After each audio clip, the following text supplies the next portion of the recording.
Assalamualaikum warahmatullahi wabarakatuh. Waalaikumsalam. Sinners, ketemu lagi dengan kita berdua di Garam. Semoga serem. Nah, di episode kali ini kita bakal kembali menceritakan pengalaman kita dibalut sama cerita-cerita kalian yang sudah kalian kirimkan ke email Wendy Cagur Televisi. Betul. Ya. Apa emailnya? wctv.indonesia@gmail.com. Ya, Anda kerja dong. Cuma mancing doang. Ya mancing itu tetap kerja dong. Oh iya betul namanya. juga. Iya. Nah, Saya di Dek-Dekser ngapain? mancing. Nah, itu kerja apa bukan? Kerja. Nah, Capek. Capek mancing capek. Oke, itu Mimin. Ada 4 cerita yang akan kita bacakan. ya. Tadi sih kita udah seleksi, semoga serem ya. Iya benar. Semoga serem ya gitu. Nah, sekali lagi kita ngucapin terima kasih juga buat respon kalian semua, luar biasa. Sinners, terima kasih yang udah support kita. Kalian minta garam lebih sering, oke kita kasih seminggu 2 kali sekarang, tiap Selasa malam dan juga tiap Kamis malam gitu. Semoga makin banyak juga yang suka, makin banyak yang nonton juga. Walaupun sempat baca juga ada komen yang pengen ada penelusuran katanya gitu. Ayah dong berarti Ya itu cocok dong. Ayah bertugas di studio.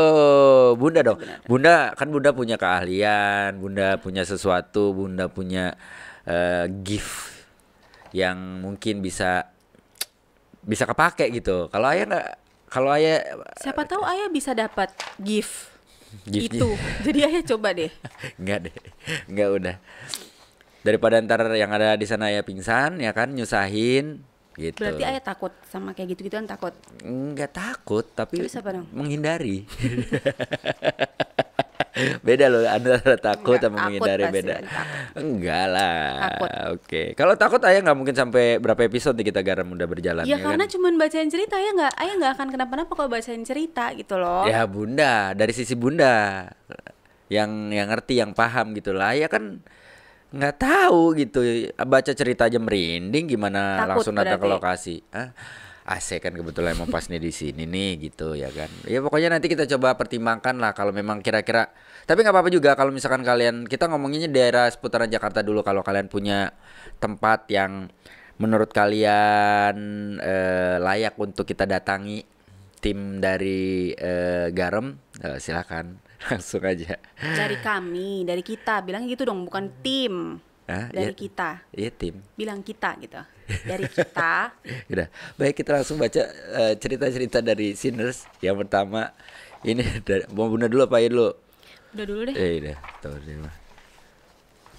Kita udah kayak bacain berita gitu ya. Tapi udah lah ya. Oke, selamat malam semuanya. Kayak belajar online ya. Dari Satya Cahya Rifai. Mas Satya berarti panggilnya. Mas apa Mbak?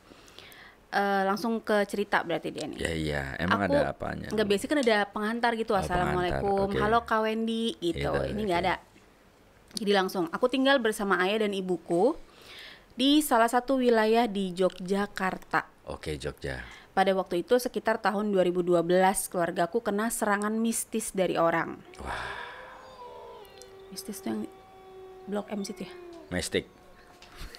Duh, dibecanda lagi. Mistis tuh yang buat roti. Meses. Ini masih nyari. Ini kita cerita serem loh, akhirnya jadi ketawa loh. Iya. Iya.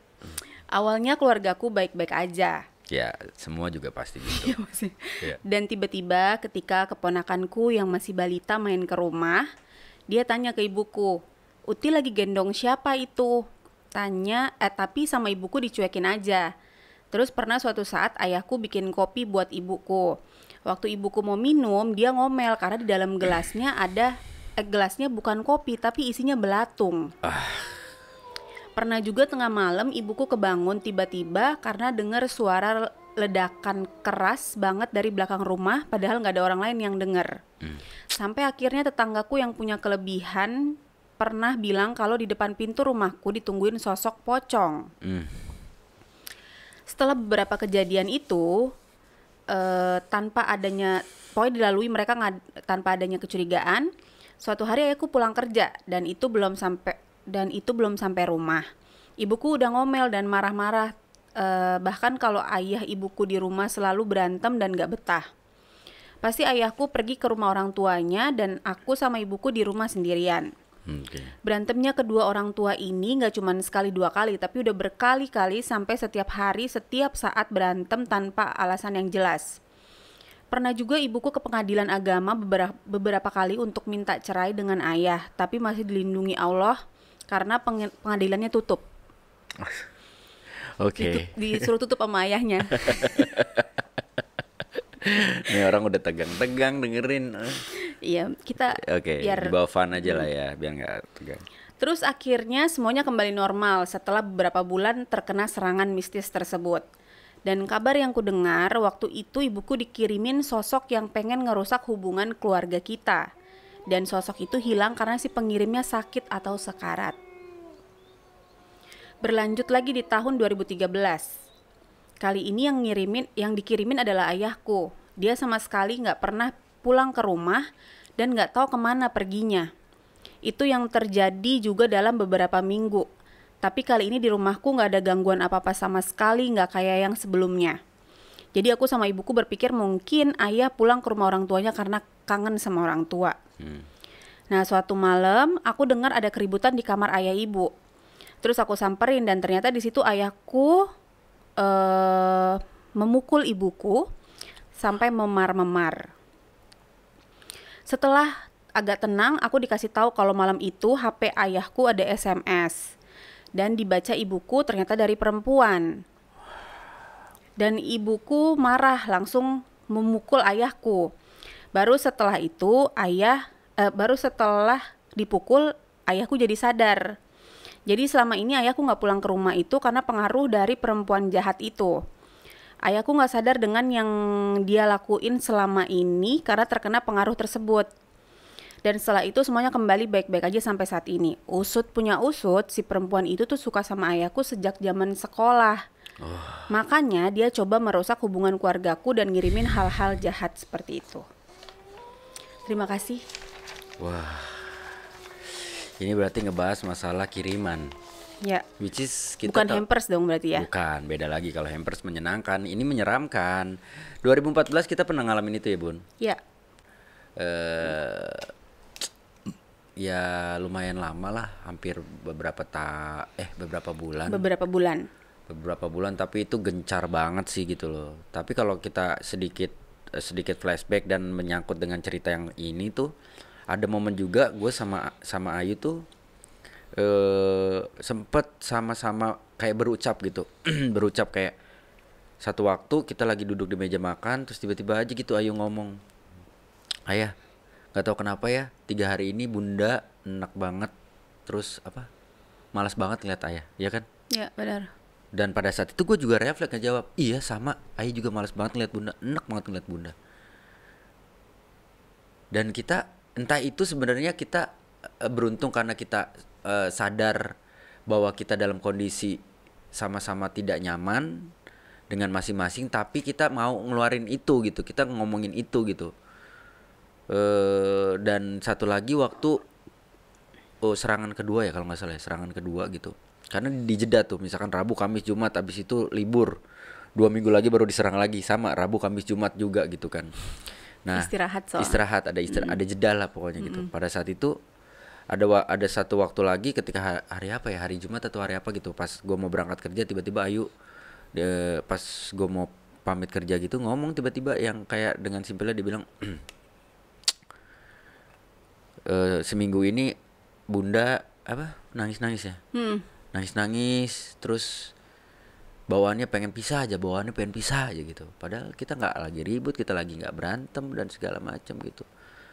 Sampai akhirnya ada orang yang bisa ngelihat rumah kita gitu. Jadi katanya di atap rumah kita itu di ujungnya ada makhluk sosok makhluk hitam gede yang hawanya panas, yang juga meniupkan hawa panas ke rumah kita. Makanya emang beberapa waktu dulu itu emang bawaannya selalu berantem, panas sama anak gue aja, bawaannya emosi, anak gue main ke kamar gue usir, sampai segitu parahnya gitu. Gue tidur sama istri gue ngerasa nggak nyaman, terus apa-apa berantem gitu. Padahal sebenarnya nggak ada masalah besar yang harus kita jadiin masalah gitu kan.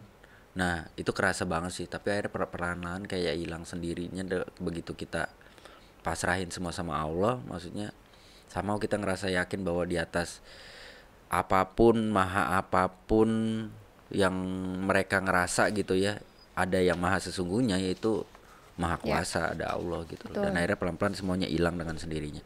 Semoga siapa namanya? Satya Cahya Rifai. Setia. Semoga Setia. Semoga Satya sih masalahnya udah selesai ya. Ya, dan itu juga kan maksudnya yang pertama, serangan pertama juga kan ternyata yang ngirimin sakit kan, sakit dan sekarat. Artinya kan langsung dibalas kan, langsung bukan main-main berarti kan balasannya. Kalau udah sekarat tuh berarti udah. Itu berbalik gak sih kalau kayak gitu biasanya? Setahu Bunda sih berbalik.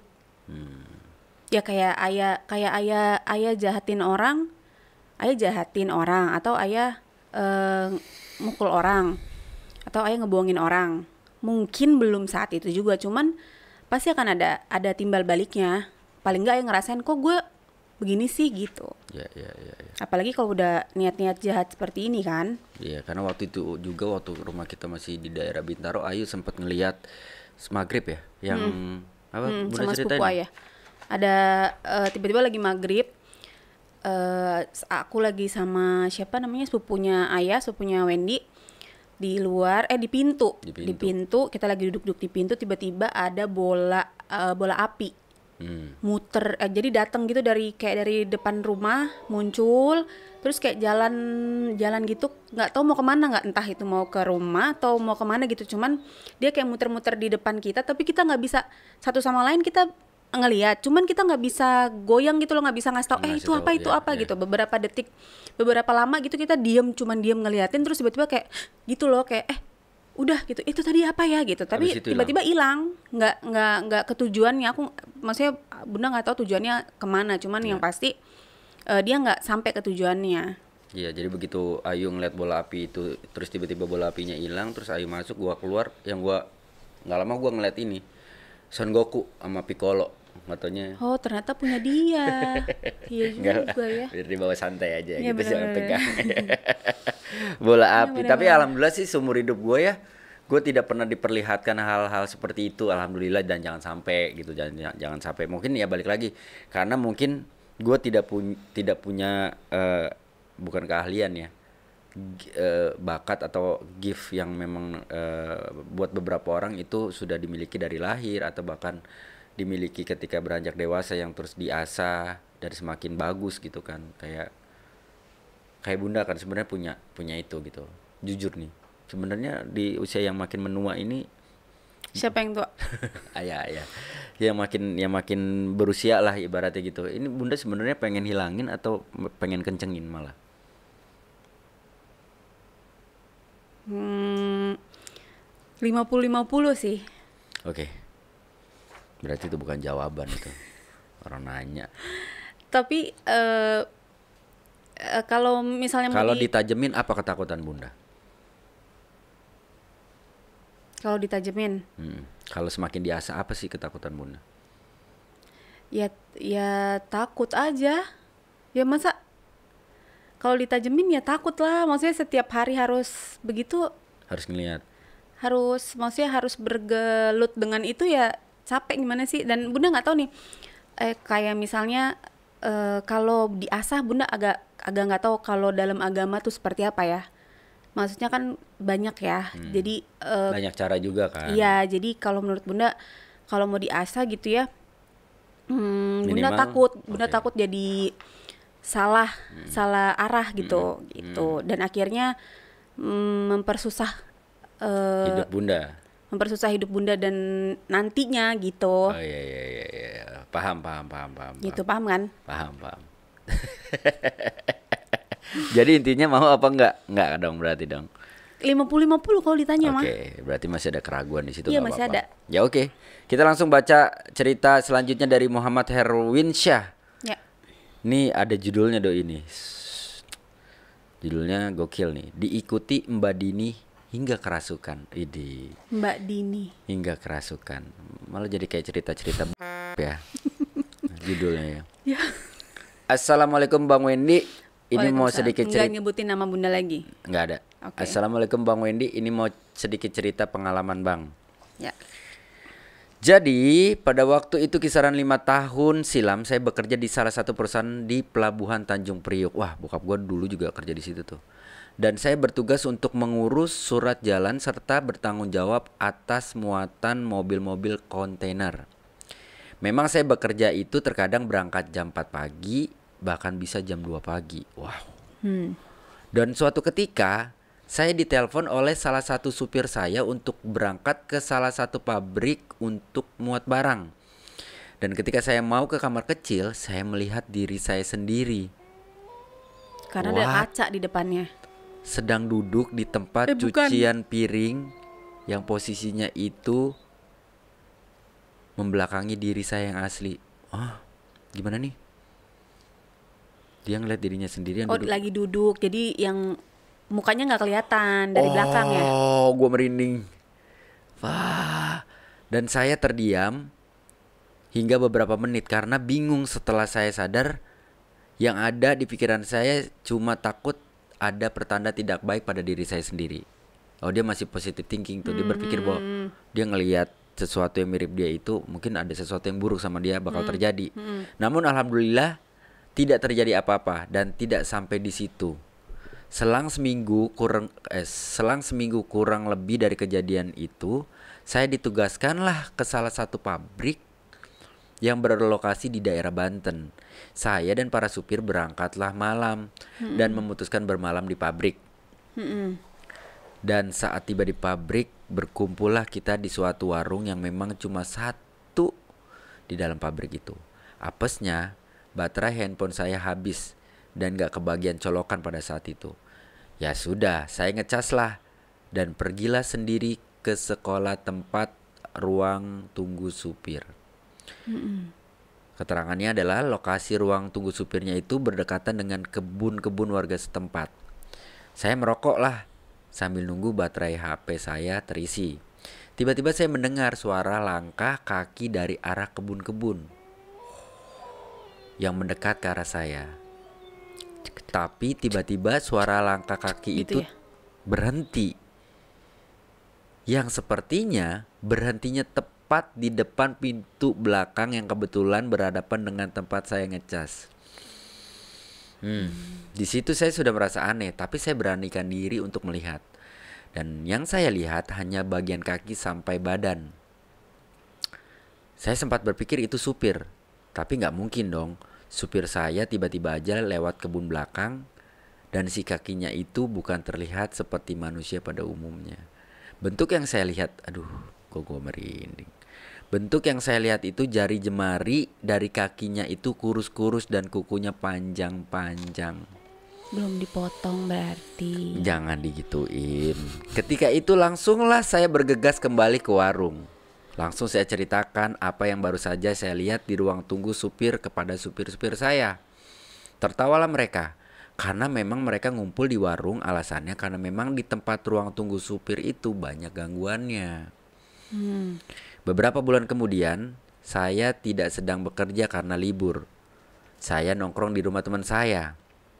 Nah, dari awal sampai rumahnya teman saya itu, saya sudah merasa tidak nyaman. Seperti lemas badan saya. Setelah beberapa jam di sana, kami lagi asik ngobrol. Tiba-tiba saya terjatuh. Dan saya nggak sadar atau ingat apa-apa kenapa saya tiba-tiba terjatuh. Yang saya ingat saat itu seperti ada benda tumpul yang menusuk di bagian tulang belakang saya. Dan ternyata itu saya kerasukan sesosok perempuan. Mungkin kuntilanak. Dipanggillah orang yang paham dengan begituan. Begituan apa nih maksudnya nih? Oh, maksudnya tentang masalah ini ya. Dan memang saya ketempelan katanya. Dari yang Banten itu berarti. Koyok. Ya iya dari bukan ya. Kayaknya sih yang dari pabrik terakhir gitu. Diikuti dari 3 titik berbeda. Dan menariknya, yang dari salah satu yang mengikuti saya itu yang pernah saya lihat di ruang tunggu supir itu, which is yang di Banten, yang di pabrik Yang itu. cuman setengah. Yes. Dan segitu saja cerita saya Bang Wendy. Sebenarnya masih banyak lagi sih kejadian-kejadian di luar di luar itu yang saya alami. Anyway, dia punya ide untuk mengundang salah satu viewernya di Garam untuk bisa berbagi cerita langsung dengan Bang Wendy. Oke, kita tampung idenya ya. Terima kasih. Yang pasti ya kita akan coba tampung. Nanti kalau memang waktu dan kondisinya memungkinkan, kondisinya udah normal, mungkin aja itu bisa terjadi. Terima kasih Bang Wendy sudah mau membacakan atau mendengarkan cerita saya. Oke, Muhammad Herwinsyah. Cerita lo bikin gue merinding ketika membacakannya. Apalagi gue membayangkan yang setengah badan itu. Dan tiba-tiba ada benda tumpul yang menusuk di bagian tulang belakang saya. Sesakit apa itu? Itu ketempelan kan? Ya mungkin ketempelan. Ayah pernah ketempelan kan? Apa nih, koyo? Bukan kan? Kalau koyo mah sering kan tiap malam. Kalau ketempelan pernah waktu itu udah ini gue lupa nih, gue udah pernah bahas ini atau belum di episode sebelumnya sih. Tempelan harimau. Yang harimau udah ya? Itu udah kan? Udah. Selain harimau udah, jangan harimau, coba yang lain. Ya nggak ada, biskuat. Yang nempel biskuat gitu. Ya nggak, alhamdulillah sih nggak ada lah ya. Udah waktu itu yang kita awal-awal pacaran dong. Ingat gak?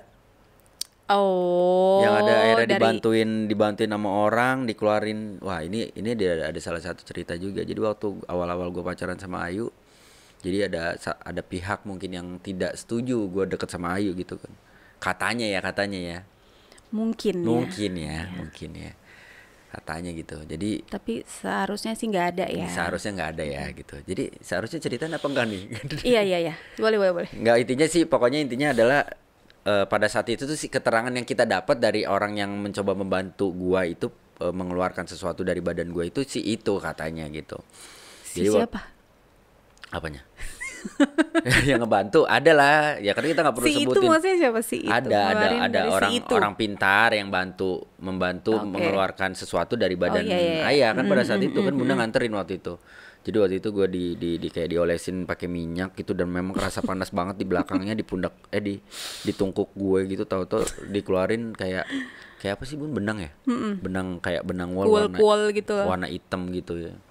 Terus dikirimnya dari rumah dukun di daerah pinggir pantai. Ada pohon kelapanya melengkung gitu, terus rumahnya gubuk gitu, terus neneknya serem segala macam. Wah gila. Itu seperti apa coba? Marimar. Malampir dong. Marimar juga kan gitu rumah, terus habis itu ada pohonnya gitu loh. Rumahnya Marimar, coba deh. Rumahnya Marimar itu di pinggir pantai. Iya. Oh, Marimar berarti nenek sihir dong, bukan dong? Kok Marimar nenek sihir sih? Ya kok rumahnya serem? Ya rumahnya tuh nggak seserem itu, cuman ada rumah terus ada pohon gitu loh, pohon begitu ya, rumahnya Marimar. Ya mungkin yang ngirim si Marimar kali, dia cemburu kita jadian. Ya mungkin. Ya udah, pokoknya intinya gitu sih. Kalau ngomongin kerasukan ya alhamdulillah sih gue tidak pernah dan jangan sampai kejadian gitu. Anyway, terima kasih Muhammad Herwinsyah. Semoga kita diam gitu ya, berapa detik diam. Semoga sih lu bisa kirim lagi cerita lu yang kalau lu bilang masih banyak cerita-cerita serem lagi. Siapa tahu bisa bikin gua merinding juga dan sinners yang dengerin juga merinding. Betul. Berita selanjutnya silakan. Oh, berita. Dari Isfi Rohana Sarah. Ini cerita ketiga. Dia langsung ke cerita. Kenalin, nama aku Vivi. Aku nggak ngerti. Ya udah, kalau nggak ngerti ya udah. Apalagi kita, lu aja yang cerita nggak ngerti nih, apalagi kita gitu kan. Aku nggak ngerti. Apakah aku bisa ngelihat itu makhluk atau hanya halusinasi? Oke. Judul kali ya itu ya. Iya. Dulu pas waktu kecil gitu, apalagi pas sakit, sering Kak ngelihat cewek bule cantik baju putih di dapur. Ingat banget, kata orang emang penunggu di pohon pojokan rumah. Awalnya aku gak cerita pas hari itu juga, aku cerita keesokan harinya. Nah, aku sekarang kuliah semester 7. Sebelum aku ospek begituan, apa tuh ospek begituan maksudnya gimana sih? Dari tadi kayaknya ada Dunianya begituan semua. Ya? Tulisannya gitu. Sebelum aku ospek begituan, jarang banget aku ngelihat aneh-aneh. Oke. Cuma abis ospek begituan, masih gimana sih? Ya udahlah. Ospek begituan. Ya udah. Abis ospek begituan tiba-tiba ada aja yang sekelibatan. Pas ospek begituan banyak yang kesurupan. Ini kayaknya begituan kayak kode ya? Apa kayak kalau komputer tuh print out kayak ada kode-kode tulisan gitu bukan sih? Enggak. Gitu. Hah, masa sih coba lihat, Bun? Ini lihat begituan. Ada begituan kan itu tulisannya BEGTUAN begituan kan? Iya nih. Iya begituan. Enggak, pertanyaannya lu lagi pas nulis cerita ini lagi begituan apa gimana nih? Ini harusnya ceritanya horor jadinya antara mesum sama lucu nih. Iya. Jadinya ya. Aduh, mana tuh begituan. Nah, pas kesurupan. Alhamdulillahnya aku enggak. Cuman anehnya temenku yang emang udah deket dari dulu tiba-tiba noleh ke aku dan bilang, "Vi, kamu tenang ya, jangan takut." Sambil baca-baca, nah aku waktu itu bukan takut sama si kesurupannya, tapi takut sama yang bentak-bentak gitu.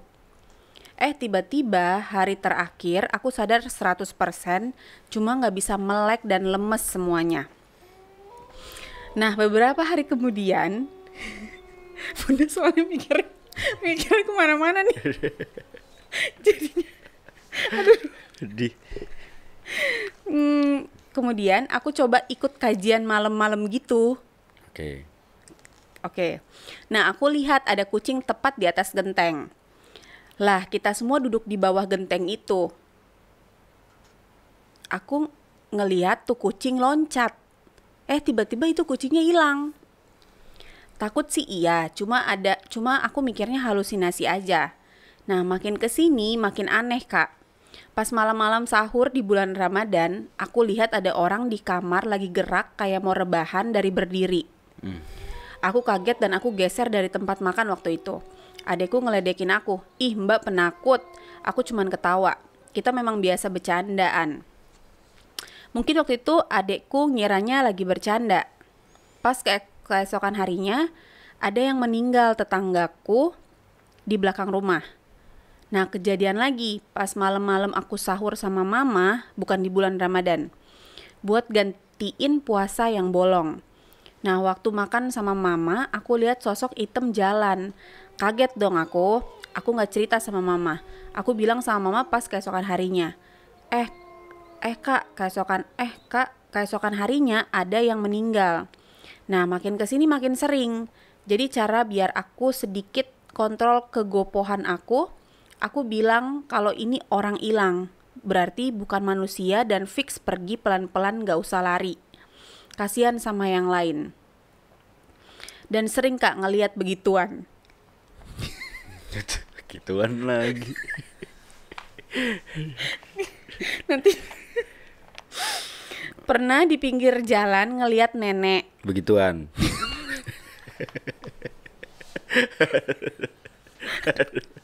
Ya, operator kita yaudah nih nggak ada horor-horornya nih. Aduh, elah.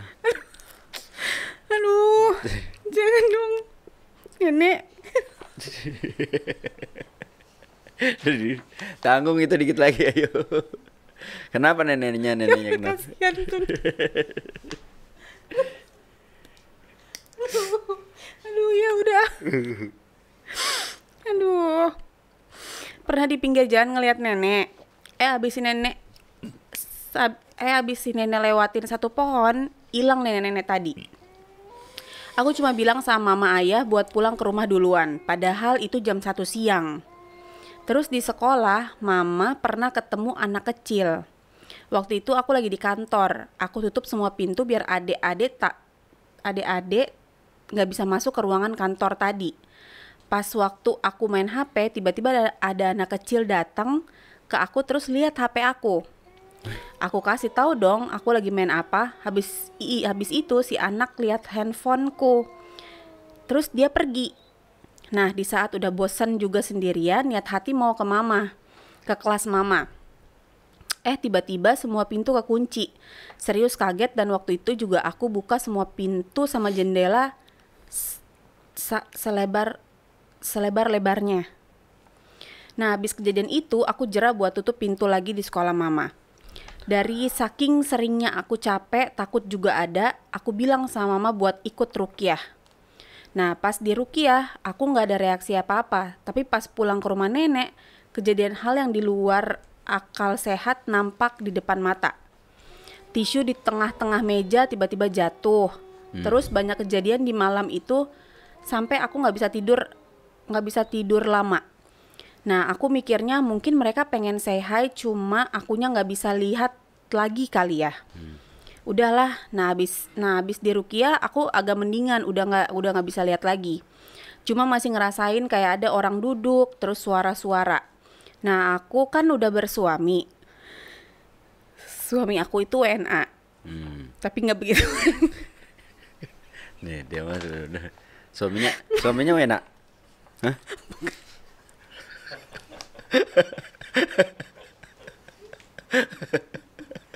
Ya bagus dong. Berarti bagus dong. Kalau suaminya enak, ayo dong. Aduh. Ini dikira udah kemana-mana nih orang. Iya suaminya enak begituan. Ya WNA. Bukan ya. Iya. Iya. Suami aku WNA. Nah, dia tipe bule yang nggak begitu percaya gimana gitu. Oh, oke. Nah, pas malam-malam aku dengar ada yang nangis. Aku keluar kamar. Aku cari asal suara itu di mana. Tiba-tiba suami aku keluar dan dikira mau loncat dari ketinggian. Siapanya? Tiba-tiba suami aku keluar dan dikira dia kali ya. Oke. Suaminya pikir istrinya. Nah, sejak saat itu suami aku mulai agak percaya dan kalau aku bangun malam-malam sering diikutin sama suami. Hahaha. Emosi gimana sih? Ada hahahanya loh. Oke. Diikutin sama suami. Hahaha. Nah, mulai dari kejadian sosok hitam dan ada yang meninggal, terus sosok lain, suara, sampai pernah ada kode gitu kalau bakal ada sesuatu buruk di rumah dan ternyata beneran ada maling dan kayak bego gitu si malingnya, Kak. Malingnya cerita sama semua orang.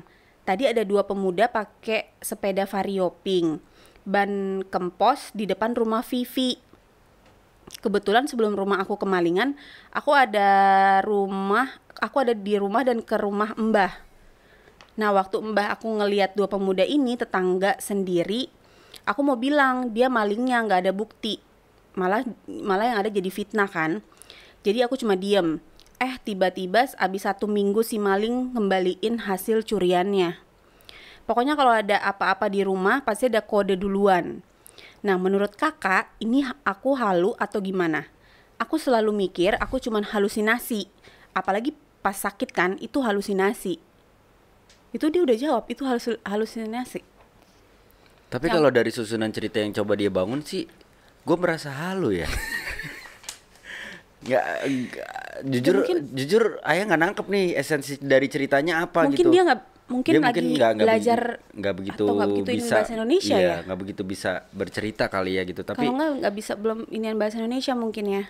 Kan ini suaminya. Mungkin dia udah lama gitu kayak. Nggak mungkin dong.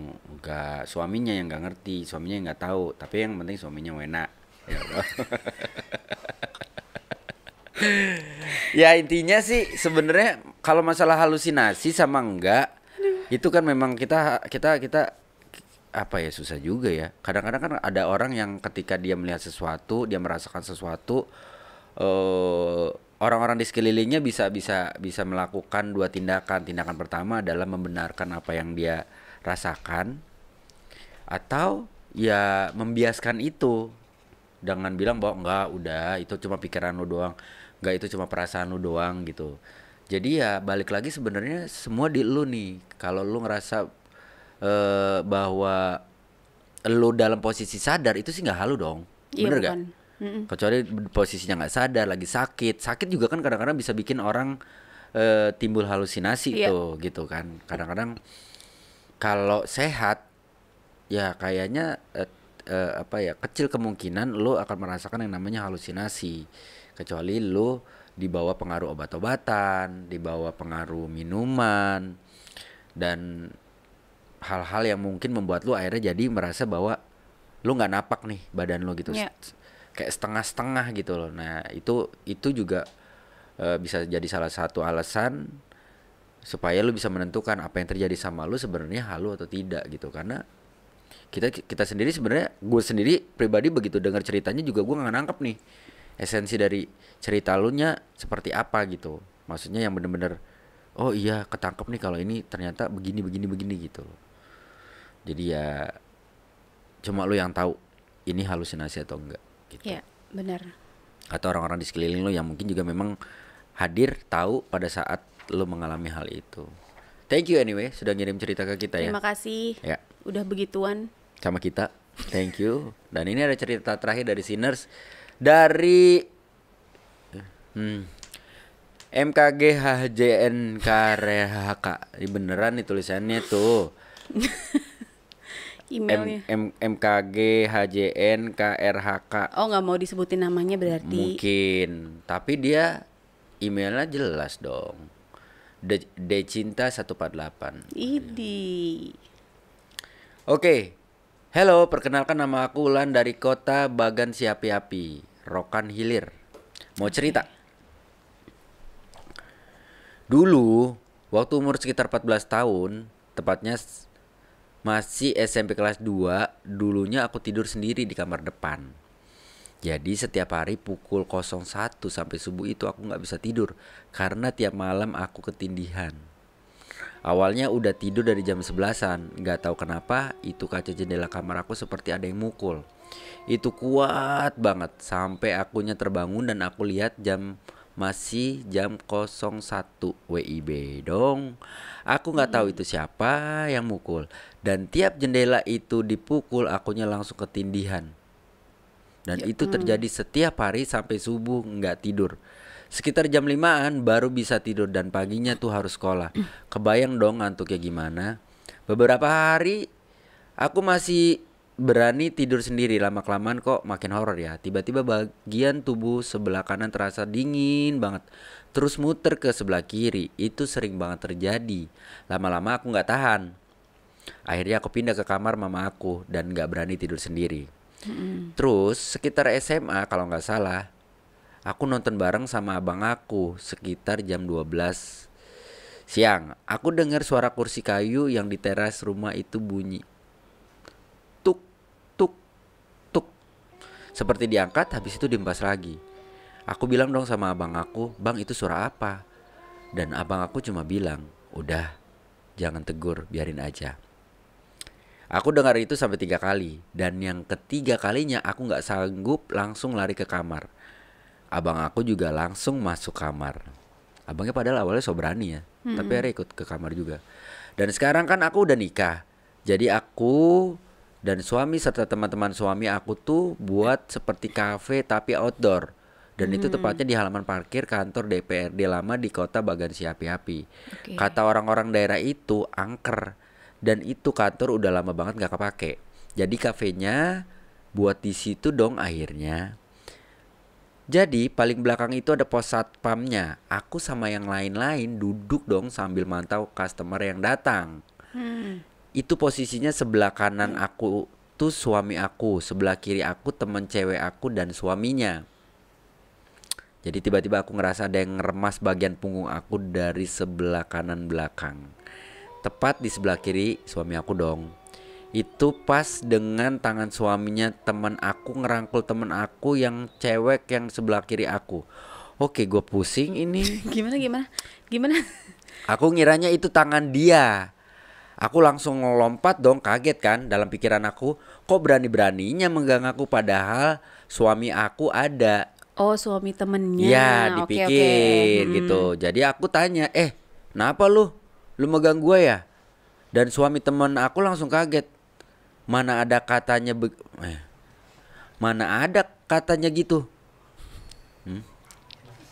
Gimana sih? Langsung kaget. Mana ada katanya gitu. Rupanya mana ada gitu loh. Oh, mana ada katanya gitu. Rupa. Oke, Yud, besok-besok ya tolong ya lu edit dulu gitu. Jadi gue bisa baca. Rupanya tangan suami temen aku tuh ada di pundak temen aku yang cewek. Dan kalaupun itu dia, itu nggak bakal nyampe ke sebelah kanan aku. Paling nyampenya ke sebelah kiri aku dong. Aku langsung mikir, wah, jadi siapa nih? Dan itu posisinya tangan suami aku pun di pundak aku sebelah kiri, tangan kanannya megang HP. Aku langsung mikir, ya ampun, jadi yang megang gue tuh siapa? Dan itu jelas banget kerasanya. Habis tuh acara tahun baru. Ya. Itu kami buat acara bakar-bakar ayam gitu kan. Dan itu jam 2.30. Awalnya aku duduk di bagian yang dekat pos satpam itu lagi. Pos satpam itu posisinya di belakang. Jadi pas kita bisa lihat langsung ke gerbang masuk. Jadi awalnya aku dengar suara seng dipijak-pijak gitu, terus suara jalan. Awalnya aku ngira ada Satpol PP di dalam pos dan di dalam gedung DPR itu. Santai banget gitu kan akunya, karena mikir nggak hal-hal yang gaib kan. Jadi itu suara masih bunyi-bunyi dan aku lihat di sekitaran orang-orang pada di depan semua. Ampun dah, nggak ada satupun yang di sekitar gua gitu kan. Tiba-tiba suami gua datang dari arah depan, langsung bilang jangan dilihat-lihat ke arah sana, jangan didengerin katanya gitu. Gua kan penasaran orangnya. Gua kan penasaran ya, itu orang apa bukan. Dan ternyata itu bukan orang, karena bukan cuma gua aja yang pernah ngalamin itu. Langsung dong guanya. Gila, serem banget. Itu menurut lo ya? Gua sih yang baca bingung, bukan serem. Dan terakhir tuh gini, di daerah gua ini masih kental banget yang namanya adat. Orang banyak bilang tanah Melayu itu lain. Di sini itu ada musim hantunya. Sampai-sampai orang nggak berani keluar malam. Ada musim penampakan pocong, kalau kami bilangnya ogak. Yang mulut bibir atasnya itu nggak ada. Dan orang-orang tua sering lihat. Kadang dia minta nasi dingin gitu. Nggak tahu buat apa. Katanya sih kalau ada yang musim-musim itu meninggalnya dengan cara nggak baik. Dalam artian berbuat zina tapi masih ada hubungan keluarga, masih saudara gitu. Terus juga ada musim kuntilanak dan baru-baru ini kejadiannya. Dari sekian lama nggak ada kabar musim itu dan ini ada lagi. Maksudnya musim itu dengan makhluk yang itu aja. Tapi sering menampakkan diri gitu. Dan yang seringnya ayam mertua gue sering dengar seperti anak ayam mencicit tengah malam. Dan sering dengar suara ketawa. Katanya sih ketawa kuntilanaknya itu seperti ayam mencicit. Terima kasih. Semoga dibahas ya di Wendy Cagur Televisi. Siapa namanya tadi? Wulan. Mbak Wulan. Gimana nih menurut penerawangan Bunda, gimana nih ceritanya dia nih? Ini ayah masih bingung. Karena Bunda ke distract sama cara bacanya ayah. Emang harusnya gimana cara bacanya? Udah bener, cuman kayak ke distract aja gitu sama cara bacanya. Cuman emang nulisnya begitu. Cuman memang kalau di adat tuh kan biasanya memang kalau adat tuh biasanya Bunda kental kan Gorontalo kan. kental kan tuh. Ya di Gorontalo tuh kental sih, adat-adatannya tuh kental. Maksudnya ada mistisnya gitu, kayak misalnya dulu almarhumah omaku gitu ya, pada saat kayak udah beranjak dewasa mainlah ke Gorontalo gitu, terus kayak almarhumah omaku suka ngomong nanti kalau misalnya ketemu sama orang itu harus selalu senyum ya, selalu senyum, selalu manis gitu loh depan orang, karena itu bisa kalau akhirnya kita nggak tahu bisa sakit hati atau apalah segala macam itu. Terus habis itu misalnya ada acara kalau apa sih namanya, kalau orang meninggal tuh adat-adatnya kan juga ini banget kental sekali gitu. Jadi kalau adat memang Bunda yakin setiap daerah juga pasti punya adat yang memang begitu kuat gitu. Ya sebenarnya kalau dari gue pribadi sih baca ceritanya Wulan sih, gue malah penasaran sama yang musim-musim yang ada di sana gitu kan. Cuma Wulan tidak bisa menyampaikannya lewat ceritanya ini dengan baik, sehingga guanya juga delivernya ke Sinners juga mungkin gue nggak tahu nih Sinners juga paham atau tidak dengan cerita-cerita itu. cerita yang Wulan sampaikan gitu, kecuali memang Sinners kebetulan juga satu daerah ataupun mungkin satu pulau atau satu provinsi sama Wulan ini gitu, di Bagan Si Api-Api, di daerah Bagan Si Api-Api pasti tahu gitu ya. Jadi Gitu. terima kasih Wulan ya. Tapi kalau misalnya kita mau bahas yang tadi dia dipegang punggungnya ya, Ya. ya harusnya sih bukan suaminya, bukan teman suaminya juga Iya, dong, iya. karena memang Posisinya tidak mungkin. posisinya iya benar, dan nggak mungkin juga kalau tangannya Wulan sendiri dong gitu, nggak mungkin. Iya, nggak mungkin. Gitu. Ya, karena kadang-kadang juga itu terjadi, dan itu terjadi juga sama gua pada saat itu. Waktu itu gua pernah lagi ada acara di rumah, syuting di rumah, terus emang rumah gua pada saat itu lagi serem-seremnya gitu. Makanya akhirnya salah satu konten di TV memutuskan untuk syuting di rumah gua, ngebahas tentang seremnya rumah gua gitu.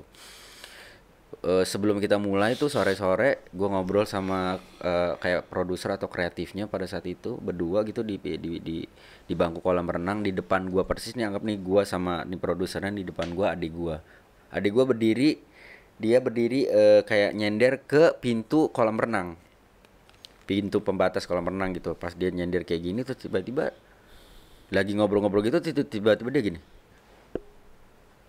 apaan tuh gitu. Hah, kenapa? Lu kenapa lu? Enggak, ada yang nyentuh gua gitu, kayak badan dia tuh kayak di belakangnya diginin. Makanya dia refleks langsung nengok gitu kan. Tapi memang nggak ada orang di belakang dia, dan posisinya waktu itu gua sama teman gue yang lagi ngobrol itu nggak mungkin juga nyentuh dia karena posisi kita di depan gitu. Dan dia ibaratnya nggak mungkin mengada-ada gitu, karena dia pernah mengalami beberapa hal juga di rumah gua gitu. Jadi ya it's happen sore pula, apalagi nih malam gitu. Ya, dan memang tempatnya Tempatnya terkenalnya ya, serem gitu kan. ya balik lagi yang pernah gue sampaikan juga, artinya mau bangunan baru mau bangunan lama, kita nggak pernah tahu. Bangunan lama ternyata memang aman-aman aja, atau bisa juga tidak aman, atau mungkin bangunan baru tapi kita nggak pernah tahu historinya bangunan baru itu dulunya apa, ya kan tetap stay atau tidak kita juga tidak pernah tahu gitu. Poinnya yang bisa kita ambil di episode kali ini adalah ya balik lagi ada tinggal bagaimana kita menyikapi sebuah kondisi atau sebuah apa ya, hal yang lu alami sih sebenarnya gitu. Ada yang menarik adalah ketika orang bertanya-tanya, gua halusinasi atau enggak gitu. Kalau berdasarkan apa ya, berdasarkan pengalaman gua gitu, gua termasuk orang yang pernah beberapa kali mengalami hal ini gitu. Tapi ya kadang-kadang jatuhnya bukan masalah halusinasi atau enggak. Kadang-kadang kita mengalami hal itu tapi kita as personal secara psikologis langsung kayak denial gitu. Kalau enggak lah ini mah udah gitu. Kadang-kadang positive thinking kita juga yang membuat kita akhirnya tidak memikirkan itu sebagai sebuah hal yang bermasalah gitu. Nah, kalau menurut pengalaman Bunda nih, sebelum kita tutup Garam episode kali ini, bagaimana membedakan antara halusinasi atau enggak? Dalam konteks ini nih. Halusinasi kan kayak kalau Bunda ya, misalnya Bunda halusinasi misalnya gini, apa yang Bunda pikir, misalnya gini, Bunda mau menciptakan seorang perempuan cantik, rambutnya panjang, terus tiba-tiba biasanya kayak ada gambar dong di sini jujuk-jujuk, itu namanya halusinasi. Itu bukan imajinasi. Kalau dia muncul, imajinasi bukan ada di sini. Ya tapi kan itu Bunda merangkai itu dari imajinasi Bunda dong. Ribet nih Bener gak sih? Imajinasi gitu kan. Kalau halusinasi itu adalah sesuatu hal yang nggak Bunda create. Kalau hal yang Bunda create itu imajinasi, berawal Bunda dari imajinasi. Bunda nggak tahu bagaimana halusinasi sebenarnya ya. Karena ya mungkin agak bingung Bunda. Mungkin itu beda tipis kali ya akhirnya. Nah, kalau berhubungan dengan dunia ini nih. Karena kayak misalnya Bunda merasa bahwa ada orang misalnya di sini, tapi si orang-orang sekitar tidak tahu, tidak ngelihat. Berarti kalian semua, saya pun bisa bilang kalau Bunda berhalusinasi. Ya tergantung. Kalau Bunda nggak punya punya gift itu, ya mungkin kita bisa bilang itu. Tapi kalau bunda punya gift itu dan bunda bisa membuktikan bahwa iya, gue punya gift itu, ya ayah yakin orang-orang di sekeliling bunda pasti akan bilang bahwa bunda nggak berhalusinasi. Karena kan sebenarnya kalau misalkan gini, ada orang yang biasa aja, tapi dia tahu bahwa dia punya kelebihan gitu. Terus-terusan terjadi sama dia. Akhirnya itu membuat orang-orang sekitarnya juga ngerasa bahwa oh iya, apa yang dia omongin sama dia kayaknya make sense nih. Gitu. Nah, itu bisa aja dia dibilang nggak halusinasi. Tapi halusinasi tuh ya makanya ayah tanya sama bunda. Secara bunda punya keahlian itu, punya ke pengetahuan tentang itu gitu. Pengetahuan bunda nggak gitu-gitu banget sih. Cuman menurut bunda ya maksudnya gini, kalau misalnya nih bunda ngelihat sosok misalnya gitu ya, ngelihat sosok, tapi kalau misalnya orang sekitar pun misal gini, bunda ngelihat sosok tapi bunda tidak bisa berkomunikasi ibaratnya gitu. Bunda tidak bisa kasih tahu gimana ya caranya bunda mau ngasih tahu ke orang-orang ini bahwa di sini misalnya ada. Gimana ya caranya? Nggak mungkin juga bunda nggak bisa ngomong. Bunda nggak bisa ngomong sama makhluknya. Bunda nggak bisa meminta dia untuk coba deh lo kasih pertanda kalau lo ada, biar gua nggak dikata-katain halusinasi misalnya gitu. Karena misalnya dalam satu ruangan bunda doang yang lihat, terus bisa jadi semuanya salah satu dari kalian gitu misalnya bisa aja ngomong kalau enggak kali itu halusinasi. Berarti memang tipis ya? Mungkin beda tipis ya. Oke. Ya udah, kalian silakan komentar di bawah kira-kira bagaimana ngebedain antara realita sama halusinasi berhubungan dengan penglihatan lu atau perasaan lu di di kondisi yang berhubungan dengan makhluk-makhluk astral. Silakan komentar di bawah ya. Kita tunggu komentarnya. Terima kasih sekali lagi yang udah kirimin cerita ke Weni Cagur Televisi. Dan kita masih nunggu cerita kalian lagi. Yes. Kalau perlu ada foto, video yang bisa menguatkan cerita lu, atau foto atau video yang tidak ada hubungannya sama cerita lu tapi adalah milik lo. Bukan lu search atau lu googling dan punya orang lain gitu. Dan sekali lagi kita tekenin, cerita yang udah masuk ke kita, video, foto atau apapun itu udah sepenuhnya berarti menjadi hak kita untuk membacakan atau men-share-nya di Garam di episode selanjutnya. Oke. Kalau gitu gue Weni Cagur, gue Ayu Natasha, pamit, sampai ketemu lagi di Garam episode selanjutnya. Assalamualaikum warahmatullahi wabarakatuh.